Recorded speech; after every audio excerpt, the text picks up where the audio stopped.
ஏடிஎம்கே கூட கொஞ்சம் கூட்டணி வச்சாங்கன்னா டிவிகேக்கு போடலாம். ஆனால் பாஜக அதில் இருக்கக்கூடாதுன்னு நான் எக்ஸ்பெக்ட் பண்ணுறேன். மதத்தை வச்சு ஒரு அரசியல் நடக்கிற மாதிரி தோணுது. முஸ்லீம்ஸை நடத்துகிற விதம் சரியில்லை. பிஜேபி சப்போர்ட் பண்ணிட்டு இவங்களை ரொம்ப டாமினேட் பண்ணுற மாதிரி எனக்கு தோணுது. 2026 எலெக்ஷனில் உங்களோட ஆதரவு யாருக்கா இருக்கு? மேக்ஸிமம் என்னோடது டிவிகேக்காக தான் இருக்கும். ஏன்னு சொல்ல முடியுமா? ஒரு சேஞ்சுக்காக நான் ட்ரை பண்ணுறேன். சேஞ்சுக்காக நான் போடலான்னு ஒரு ஆசைப்பட்றேன். மற்றபடி பார்த்தா ஆக்சுவலாக நான் எல்லாருக்குமே ஓட்டு போட்டிருக்கேன். நான் கிட்டத்தட்ட ஒரு 3 to 4 times போட்டேன். நான் ஓட்டு எல்லா கட்சிக்குமே நான் ஓட்டு போட்டிருக்கேன்.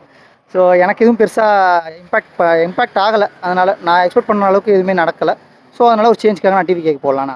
போன தடவை யாருக்கு ஓட்டு போட்டீங்க சொல்ல முடியும்? போன டைமு நான் நாம் தமிழருக்கு போட்டேன். இந்த சேஞ்ச் ஏன் நாம் தமிழர் டு டிவிகேயோட சேஞ்ச், அந்த ரீசன் எதுவும் இருக்கா? பர்டிகுலராக நாம் தமிழருக்கு போட்டதுக்கு வந்து நாங்கள் ஆக்சுவலாக அவங்களுக்கு வாய்ஸ் கொஞ்சம் இன்க்ரீஸ் ஆகும். ஆக்சுவலாக ஓட்டு இன்க்ரீஸ் ஆகும். ஸோ இப்போ இல்லைனாலும் நெக்ஸ்ட் ஒரு 5 yearsல அவங்க வருவாங்க அப்படின்ற ஒரு ரீசனுக்காக நாம் தமிழருக்கு போட்டேன். நான் ஓட்டு போட்டதுனால அவங்க ஜெயிச்சிருவாங்கன்ட்டு நான் போடலை. அது இல்லாமல் இப்போது சேஞ்ச் ஆனதுக்கு ரீசன் என்னென்னா, இப்போது நிறைய மாநாடு இதெல்லாம் பார்க்குறோம்ல. ஸோ கம்பேரிட்டிவ் நாம் தமிழரை விட இவங்களுக்கு கொஞ்சம் வாய்ஸ் அதிகமாக இருக்குது. ஸோ நம்ம சப்போர்ட் பண்ணால் இவங்க வரதுக்கு நிறைய சான்சஸ் இருக்கும். அவங்களுக்கும் சான்சஸ் இருந்துச்சு. ஆனால் 2-3 வருஷம் கழிச்சு வருவாங்க அப்படின்ற நம்பிக்கையில் தான் நான் போட்டேன் நாம் தமிழருக்கு. இந்த ரீசன் என்னன்னா, இப்போ அவங்களுக்கு வாய்ஸ் அதிகமாக இருக்குன்றதுனால சரி போட்டால் நெக்ஸ்ட் இயர் வரதுக்கு கூட சான்சஸ் இருக்குது, பாசிபிலிட்டிஸ் நிறையா இருக்குன்றதுனால நான் ஓட்டு போடலான்ட்டு இருக்கேன். அதுவும் இல்லாமல் இப்போ ஏடிஎம்கே கூட கொஞ்சம் கூட்டணி வச்சாங்கன்னா டிவிகேக்கு போடலாம். கன்ஃபார்ம் போட்டுருவேன். இல்லை தனியாக நின்னாலும் போடுவீங்க, ஏடிஎம்கே கூட்டணி வச்சாலும் போடுவீங்க. ஆனால் பாஜக அதில் இருக்கக்கூடாதுன்னு நான் எக்ஸ்பெக்ட் பண்ணுறேன். ஏடிஎம்கே கூட கூட்டணி வச்சா பிஜேபி இருக்கக்கூடாது. பிஜேபி அதில் இருக்கக்கூடாது. ஏன் பிஜேபி இருக்கக்கூடாது? என்னன்னு தெரில. நான் பார்த்த வரைக்கும் எனக்கு அந்த அளவுக்கு நான் ஆக்சுவலாக 2 years நான் நார்த்தில் இருந்திருக்கேன். ஸோ அவங்க பீப்புளோட மைண்ட் செட் எப்படி இருக்கணும் எனக்கு தெரியுது. அதே மைண்ட் செட்டை நம்ம மேலே ஃபோர்ஸ் பண்ணி புஷ் பண்ணுற மாதிரி எனக்கு தெரியுது. அந்த ரீசனால் நான் பாஜக இருக்கிறேன். வேறு எதுவும் என்ன மாதிரி மைண்ட் செட்டு நினைக்கிறேன்? ஆக்சுவலாக நான் ஒரு ஆஃபீஸில் ஒர்க் பண்ணேன். அந்த ஆஃபீஸில் முஸ்லீம் பீப்புள்ஸும் இருந்தாங்க, ஹிந்து பீப்புள்ஸும் இருந்தாங்க. ஆக்சுவலாக நான் ஹிந்து. அவங்க முஸ்லீம்ஸை நடத்துகிற விதம் சரியில்லை. ஆக்சுவலாக நாம் தமிழ்நாட்டிலேருந்து போனதுனால எனக்கு என்னமோ அவங்க ரொம்ப அருவருப்பாக நடத்துகிற மாதிரி, ரொம்ப கீழே நடத்துகிற மாதிரி எனக்கு ஒரு தாட் இருந்துச்சு. அந்த ரீசன்னால தான் நான் பாஜக போடக்கூடாது அப்படின்ட்டு. கீழே நடத்துறதுனா எந்த மாதிரி ட்ரீட் பண்ணுறாங்கன்னு சொல்ல முடியும்? லைக் பீப்புளோட மைண்ட் செட்டை வச்சு அவங்க ஜட்ஜ் பண்ண மாட்டாங்க. நம்ம இப்போ நம்ம ஊரில் ஒரு இஷ்யூ நடந்துட்டுருக்கல, கேஸ்ட் இஷ்யூ. அதுவுமே தப்பாக தான் படுது. அதே மாதிரி அங்கே மதத்தை வச்சு ஒரு அரசியல் நடக்கிற மாதிரி தோணுது. அதேமாதிரி அவங்க சப்போர்ட் பண்ணுறதும் பிஜேபிக்கு சப்போர்ட் பண்ணிட்டு இவங்களை ரொம்ப டாமினேட் பண்ணுற மாதிரி எனக்கு தோணுச்சு. அந்த ரீசனால தான் நான் பிஜேபி இருக்கிறேன். வேறு எந்த ரீசன் இல்லை. பட் அண்ணாமலை அவருமே நல்லா தான் பண்ணிட்டு இருக்காப்புல. ஆக்சுவலாக நான் அவர் மேலே எந்த ஒரு வருத்தமே கிடையாது. பட் பர்டிகுலராக அந்த சைட்லேருந்து வந்த கட்சின்ற ரீசனால் மட்டும்தான் நான் இருக்கிறேன். ஒருவேளை அண்ணாமலை தலைவராகவே இருந்தால் நீங்கள் பிஜேபி மேலேயும் ஒரு சாஃப்ட் கார்னர் இருந்திருக்குமா? அவங்க அப்ரோச் பண்ணுற விதத்தை பொறுத்து இருக்குது.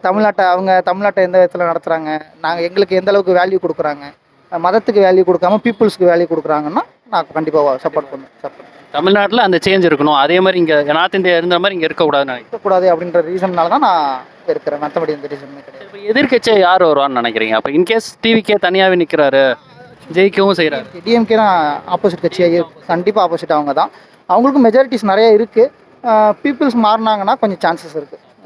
சில எங்கள் ஏஜ் பசங்க எல்லாமே ஓட்டு போட்டுருவாங்க மேக்ஸிமம். எங்கள் அப்பாவை நான் கன்வின்ஸ் பண்ணோம். ஆனால் எங்கள் அப்பா என்னையும் கன்வின்ஸ் பண்ணுவாங்க. எங்கள் அப்பா டிஎம்கே, பரம்பரை டிஎம்கே. அதனாலேயே என்னை ஃபஸ்ட்டு ஓட்டு டிஎம்கேக்கு போட வச்சாங்க. நானுமே போட்டேன். எங்கள் அப்பாவுக்கு தான் போட்டேன்.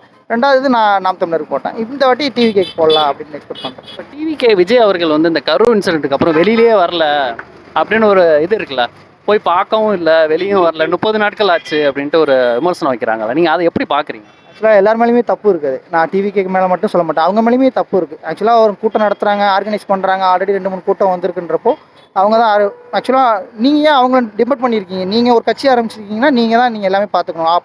போலீஸ் சப்போர்ட் மட்டும் தான் அவங்கள்ட்ட கேட்குற மாதிரி இருக்குது. போலீஸ் சப்போர்ட் கொடுக்கலான்றாங்க. எனக்கு ஆக்சுவலாக ஃபுல்லாக எனக்கு தெரில. பட் ஆனால் இவங்க மேலேயும் தப்பு இருக்குது. டிவிகே மேலே இவங்க ஆக்சுவலாக இவங்க ஆர்கனைஸ் பண்ணியிருந்துருக்கணும், சரியாக ஆர்கனைஸ் பண்ணியிருந்துருக்கணும். ஏன்னா இவ்வளோ பேர் வராங்க, இவ்வளோ பேர் இருக்கீங்க, ஆல்ரெடி உங்கள் கட்சியில் இவ்வளோ தொண்டர்கள் இருக்கீங்கன்றப்போ நீங்கள் ஆர்கனைஸ் பண்ணி நீங்கள் எல்லாமே கரெக்டாக பண்ணியிருந்துருக்கணும். தப்பு நடக்க தான் செய்யும், அது நம்ம ஒன்றும் பண்ண முடியாது. அது ஒரு விபத்து தான். என்னை பொறுத்த வரைக்கும் அது ஒரு விபத்து. அவங்க மேலே எல்லாருமே தப்பு சொல்கிறப்போ அவங்களுக்கு கொஞ்சம் கஷ்டமாக தான் இருக்கும். மீண்டு வருவாங்க. அவர் போய் வெளியிலே வரல, போய் குடும்பத்தை பார்க்க மாட்டேங்கிறாரு அப்படிங்கிற ஒரு விமர்சனம். அதுக்கு ரீசனுமே நாங்கள் தானே. இப்போ நாங்கள் ஒரு வந்தாருன்னா ஒரு நார்மல் பீப்புள் மாதிரி அவங்க யாருமே நடத்துறதில்லை. நம்ம ஆக்சுவலாக ரொம்ப கூட்டம் கூடி அவர் வந்தாலே அந்த இடத்துல ஒரு பிரச்சனை உருவாக்க வேண்டியது நாங்களே ஒரு பிரச்சனை உருவாக்கிடுறோம். அதுவுமே ஒரு ரீசன் தான். இப்போ நாங்களே தப்பு சொல்லிட்டு நாங்களே காரணமாக இருக்கிறது எனக்கு விருப்பம் இல்லை. அது எங்கள் மேலே தான் தப்பு இருக்குது. நாங்கள் ஏன் போகணும்? டிவிக்கே மேலே டிவிக்கு ஆமாம். நான் இப்போ நான் விஜயை பார்க்கணுன்ற அரசு அவர் எந்த ரீசனுக்காக வரேன்னு தெரியாமல் அந்த இடத்துல போயிட்டு நான் எப்படி சொல்கிறது, ஒரு சாவு வீட்டுக்கு வர இடத்துல போய் நான் செல்ஃபி எடுக்கணும்னு நினைக்கிறது தப்பு தானே. ஸோ என்ன வரைக்கும் அவர் வராதுக்கு ரீசனுமே நாங்கள் கூட்டம் கூடுறது தான் ஒரு ரீசனாக நான் நினைக்கிறேன். எங்கே கூடணுமோ அங்கே கூடனா நல்லா இருக்கும்னு எனக்கு தோணுது.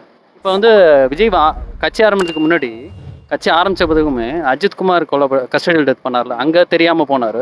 அனிதா அதுக்கும் தெரியாமல் போயிட்டு வந்துட்டாரு. இங்கே மட்டும் தெரியாமல் போயிட்டு வரதுக்கு என்ன இது? அப்போது கட்சி ஆரம்பிக்கல, இப்போ கட்சி ஆரம்பிச்சிட்டாங்க.